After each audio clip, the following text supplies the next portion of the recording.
ಇನ್ನೊಂದೇನಂದ್ರೆ ಈ ಸೋಷಿಯಲ್ ಮೀಡಿಯಾದಲ್ಲೆಲ್ಲ ನೀವೆಲ್ಲೂ ಕಾಣಿಸ್ಕೊಳ್ಳಲ್ಲ, ಯಾಕೆ ಅಂತ? ಇದೊಂದು ನನ್ನ ಪರ್ಸನಲ್ ಕ್ವಶನ್, ಯಾಕೆ ಕಾಣಿಸ್ಕೊಳ್ಳಲ್ಲ ಅಂತ. ಸರ್ ಅದೇನೋ ನನಗೆ ಗೊತ್ತಿಲ್ಲ ಸರ್, ಅದೊಂದು ಬರಲ್ಲ. ನನ್ನ ಸ್ಟೇಟಸ್ಸು ಇನ್ಸ್ಟಾಗ್ರಾಮು FB ತುಂಬಾ ಕಮ್ಮಿ ಸರ್, ತುಂಬಾ ಕಮ್ಮಿ. ಇದೆ ಅಕೌಂಟ್ ಎಲ್ಲ ಇದೆಯಾ ಅಂತ? ಇದೆ ಸರ್, ಯಾವಾಗೋ ಒಂದು ವರ್ಷಕ್ಕೊಂದು ಹಾಕ್ತೀನಿ, ಇವಾಗ ಹಾಕಿದ್ದೀನಿ, ಯಾವಾಗೋ. ನನಗೆ ಅದು ಅಭ್ಯಾಸ ಇಲ್ಲ ಸರ್, ಪ್ರಾಮಿಸ್ ಆಗಿ ಯಾವುದೂ ಇಲ್ಲ. ಒಂದೊಂದು ಯಾವ್ದಾದ್ರು ಎಲ್ಲ ಫ್ರೆಂಡ್ಸ್ ಎಲ್ಲ ಬೈದು ಆ ಥರದ್ದೇನೋ ಹೇಳಿ ಹಿಂಗೆ ಮಾಡಿ ಒಂದಾಗ ಒಂದು ಹಾಕ್ತೀನಿ ಸರ್. ನನಗೆ ಅದ್ರಲ್ಲಿ ತುಂಬ ಕಮ್ಮಿ ಸರ್, ಇಲ್ಲೇ ಬೇರೆ ಬೇರೆ ಕೆಲಸಗಳಿರುತ್ತೆ, ನನಗೆ ಅದು ಅಭ್ಯಾಸ ಇಲ್ಲ ಸರ್, ಗೊತ್ತಿಲ್ಲ. ಮೊದಲಿಂದನೂ ಹೀಗೇನಾ? ಹೌದೌದು ಸರ್, ನೀವು ತೆಗೆದು ನೋಡಿ ಸರ್, ಇನ್ಸ್ಟಾಗ್ರಾಮಲ್ಲಿ ಒಂದು 12 ಫೋಟೋ ಹಾಕಿರ್ತೀನಿ ನಾನು ಇಷ್ಟು ವರ್ಷಕ್ಕೆ. FBಲಿ ಒಂದಷ್ಟು, ಅವಾಗ ಅಸ್ಟೆಂಟ್ ಆಗಿದ್ದಾಗ ಒಂದಷ್ಟು ಆಗ್ತಿದೆ. ಈಗ ಸೆಲೆಬ್ರಿಟೀಸ್ ಎಲ್ಲ ಜೊತೆಗೆ ಹೋದಾಗ ಒಂದು ಫೋಟೋ ತಗೊಂಡು ಅಪ್ಲೋಡ್ ಮಾಡೋದು, ಆ ಥರದ್ದೆಲ್ಲ? ಅದೇ ಸರ್, ಎಲ್ಲರದು ಫೋಟೋ ಇದೆ. ಈಗ ನಿನ್ನೆ ದರ್ಶನ್ ಸರ್ ಹತ್ರ ಇದೆ, ಅವ್ರದ್ದು ಫೋಟೋ ಇದೆ, ಅವ್ರದ್ದು ಫೋಟೋ ಇದೆ, ಸುದೀಪ್ ಸರ್ ಎಲ್ಲ, ಯಶ್ ಸರ್ದು KGF ಎಲ್ಲದೂ ಇದೆ ಸರ್.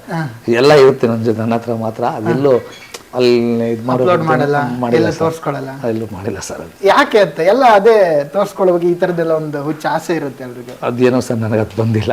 ಈಗ ನಾನೇ ಇದು KGF ಮಾಡಿರೋದು, ನಾನೇ ಈ ಸಾಂಗ್ ಬರೆದಿರೋದು ಅಂತ ಅದು ಎಲ್ಲನೂ ಸ್ವಲ್ಪ ಗೊತ್ತಾಗುತ್ತೆ. ನಾನು ತುಂಬಾ ಅದನ್ನು ಹೇಳ್ಕೊಂಡಿಲ್ಲ ಸರ್. ಎಲ್ಲಾರು ಕೇಳಿದ್ರೆ ಒಬ್ಬರಿಗೆ ಹೇಳ್ತೀನಿ, ನಾವಾಗಿ ಅದು ಹೇಳೋದು ಒಂದು ಸ್ವಲ್ಪ ಇದು. ಈ ಥರ ಬಂದಾಗ ಯಾರು ಕೇಳಿ ಇದು ಮಾಡಿದ್ರೆ ಈ ಥರ ಮಾಡಿದ್ದೀನಿ ಅಂತ ಹೇಳ್ತೀನಿ, ಅದು ಬಿಟ್ಟು ಏನಿಲ್ಲ ಸರ್. ಓಕೆ, ಮುಂದಿನ ಹೆಜ್ಜೆ ಅಂದರೆ ಮೋಹನ್ ಮಾಸ್ಟರ್ದು ಯಾವ ರೀತಿ ಇಡ್ಬೇಕಂತ ಅಂದ್ಕೊಂಡಿದ್ರೆ, ಏನಂತ ನೀವು ಡ್ರೀಮ್ ಅಂತ ಇದ್ರೆ ಏನು? ಸರ್ ನಾನು ಅವೆಲ್ಲ ಥಿಂಕ್ ಮಾಡಿಲ್ಲ ಸರ್, ಡ್ರೀಮ್ ಹೋಗ್ತಾ ಇರೋದು ಅಷ್ಟೇ ಓನ್ಲಿ. ಅಂದರೆ ಒಂದಿರುತ್ತಲ್ಲ, ನಾನು ಇದಾಗಬೇಕು, ಈ ವರ್ಷದಲ್ಲಿ ಈ ಥರದ್ದು ಏನಾದರೂ ಒಂದು ಮಾಡಬೇಕು ಸರ್, ನಾವು ಅನ್ಕೊಂಡು ಈ ಥರದ್ದು ಏನಾದರೂ ಒಂದು ಮಾಡಬೇಕು, ಇಂಡಸ್ಟ್ರಿಯಲ್ಲಿ ಇಷ್ಟು ವರ್ಷ ಇದ್ದೀನಿ, ಆ ಥರದ್ದು ಏನಾದರೂ ಒಂದು ನಿಮ್ಮಲ್ಲಿ ಒಂದು ಆಸೆ ಇದೆಯಾ ಅಂತ? ಏನು ಇದೆ ಸರ್, ಅದು ಮುಂದಕ್ಕೆ ಬಂದಮೇಲೆ ಹೇಳ್ತೀನಿ. ಆಸೆ ಅಂತೂ ಇದೆ ಸರ್, ಖಂಡಿತವಾಗ್ಲೂ ಮುಂದಕ್ಕೆ ಹೇಳ್ತೀನಿ. ಅದೇ ಒಂದೊಂದಾಗಿ ಸಿಗುತ್ತೆ ಸರ್. ನಾನು ಡ್ಯಾನ್ಸರ್ ಆಗಿ ಅಂದ್ಕೊಂಡೇ ಬಂದವನಲ್ಲ, ನಾನು ಆಡಿಟ್ರಾಗಿ ಮಾಡ್ತಿದ್ದೆ. ಡ್ಯಾನ್ಸ್ ಅನ್ನೋದು ಇಷ್ಟ ಆಯಿತು, ನಾವು ಇದೇ ಬರ್ತೀವಿ ಅಂತ ನನಗೂ ಗೊತ್ತಿರಲಿಲ್ಲ. ಹಂಗೆ ಬಂದೆ. ನೆಕ್ಸ್ಟ್ ಹಂಗೆ ಸ್ವಲ್ಪ ಸರ್ ಜೊತೆ ಇದು ಅದೊಂದಷ್ಟು ಹಾಡು ಬರಿದೆ, ಅದರಿಂದ ಒಂದಷ್ಟು ಕತೆ ಅದು ಇದೊಂದು ಚಿಕ್ಕದಾಗಿ ಏನೇನೋ ಸುಮ್ಮನೆ ಮಾಡ್ತಾ ಇರ್ತೀವಿ ಸರ್. ಅದೊಂದೇ ಡ್ಯಾನ್ಸ್ ಮೇಯ್ನ್, ನನ್ನ ಫೋಕಸ್ ಆನ್ ಡ್ಯಾನ್ಸೇ ಸರ್, ತುಂಬ ಎಲ್ಲನೂ ಡ್ಯಾನ್ಸ್ ಮೇಲೆ. ಸಂತೋಷ್ ಆನಂದರಾಮ್ ನಿಮಗೆ ಯಾವಾಗ ಫಸ್ಟ್ ಪರಿಚಯ ಆಗಿದ್ದು, ಯಾವಾಗ ಅಂತ? ಸರ್, ಹರ್ಷ ಸರ್ ಜೊತೆ ಚಿಂಗಾರಿ ಅಂತ ಸಿನಿಮಾ ಮಾಡ್ತಿದ್ದೆ ನಾನು. ಅದ್ರ ಚಿಕ್ಕ ಆ್ಯಕ್ಟಿಂಗು ಮಾಡಿದ್ದೆ, ಮತ್ತು ಅಲ್ಲ ಅಸಿಸ್ಟೆಂಟಾಗಿ ವರ್ಕ್ ಮಾಡ್ತಿದ್ದೆ ಹರ್ಷ ಮಾಸ್ಟರ್ ಜೊತೆ ಎಲ್ಲನೂ. ಅವಾಗ ಅಲ್ಲಿ ಅವರು ಸ್ಕ್ರಿಪ್ಟು ಮತ್ತು ಅಸೋಸಿಯೇಟಾಗಿ ಬಂದರು. ಅವಾಗಿಂದನೂ ತುಂಬಾ ಪರಿಚಯ ಸರ್. ಅವಾಗಿಂದನೂ ನಮ್ಮ ಏನೇ ಇದ್ರು ಹರ್ಷ ಸರ್ ಜೊತೆ ಇದು ಮಾತುಕತೆ ಎಲ್ಲ ನಮ್ಮ ಹತ್ರನೇ ಮಾತಾಡೋರು. ಅವಾಗಿಂದನೂ ಪರಿಚಯ. ಅದಾಗಿದ ತಕ್ಷಣ ರಾಮಾಚಾರಿ ಕೇಳಿದ್ರು, ಅಲ್ಲಿ ಮಾಸ್ಟ್ರು ಮುರಳಿ ಮಾಸ್ಟ್ರು ಇದ್ರು, ಸಿಕ್ಕಿಲ್ಲ. ಹರ್ಷ ಮಾಸ್ಟ್ರು ಬ್ಯುಸಿ ಇದ್ರು, ಯಾವುದೇ ನನಗೆ ಸಿಕ್ಕಿಲ್ಲ. ಅದಾದ್ಮೇಲಿಂದ ಇವರು ರಾಜ್ಕುಮಾರ ಮಾಡಿದ್ರು.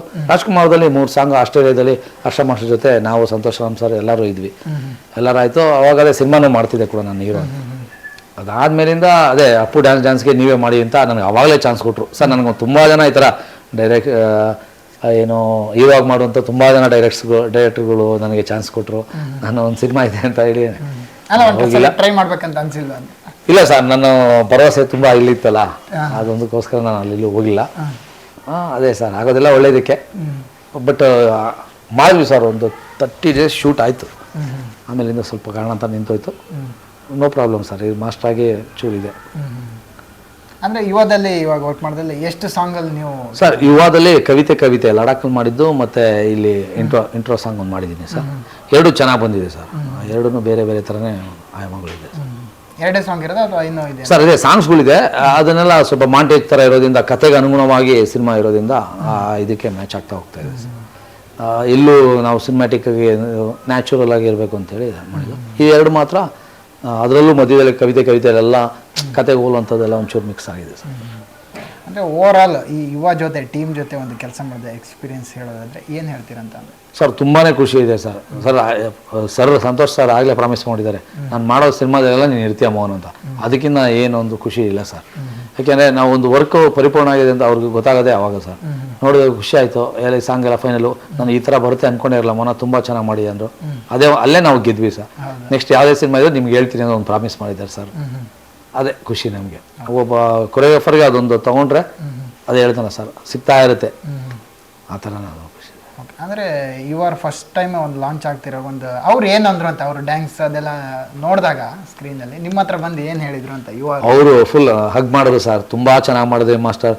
ಯಾಕೆಂದರೆ ಸರ್, ಅವ್ರಿಗೂ ಒಂದು ನಾನು ಏನೋ ಮಾಡಬೇಕು ಅಂತ ಒಂದಿರುತ್ತೆ, ಆ ಮೂಮೆಂಟ್ ಕ್ಯಾಚ್ ಆಗಬೇಕು ಸರ್. ಈಗ ಫುಲ್ ಹೆವಿ ಡ್ಯಾನ್ಸ್ ಒಂದಿರ ಏನು ಕ್ಯಾಚ್ ಇರುತ್ತೆ ಅದನ್ನು ತೊಗೊಂಡು, ಈಗ ರೀಲ್ಸಲ್ಲಿ ಇರ್ಬೋದು ಆ ಥರದ್ದೆಲ್ಲ ಏನು ಕ್ಯಾಚ್ ಇದೆ ಅದನ್ನು ತೊಗೊಂಡು ಮಾಡೋದೇ ತುಂಬ ಮುಖ್ಯ ಸರ್. ಈ ಪ್ರೆಸೆನ್ಸ್ ಅದು ಜೊತೆಗೆ ಮೇಕಿಂಗ್ ನೀವು ನೋಡಿರೋದು ಬರೀ ಜಲಕ್ ಅಷ್ಟೇ ಸರ್, ಇನ್ನೂ ಮೇಕಿಂಗಲ್ಲಿ ಬೇರೆ ಬೇರೆ ಲೆವೆಲ್ ಇದೆ. ಅದು ತುಂಬ ಚೆನ್ನಾಗಿ ಮೂಡ್ ಬಂದಿದೆ ಸರ್, ನೀವು ನೋಡಿದ್ಮೇಲೆ ಹೇಳ್ತೀರಾ ನೀವೇ. ಅಂದ್ರೆ ಅವ್ರು ಕೂಡ ಒಂದು ಆ ಲುಕ್ಕಲ್ಲಿ, ಆ ಕಣ್ಣಲ್ಲಿ ಏನೋ ಒಂದು ಇದೆ ಸರ್, ಖಂಡಿತವಾಗ್ಲೂ ಆ ಪವರ್ ಇದೆ ಸರ್. ಸರ್ ಒಂದು ಕೊರಿಯೋಗ್ರಾಫರ್. SS TV ಸಿನಿಮಾ ಜಗತ್ತಿನ ಕ್ಷಣ ಕ್ಷಣದ ಸುದ್ದಿಯೊಂದಿಗೆ.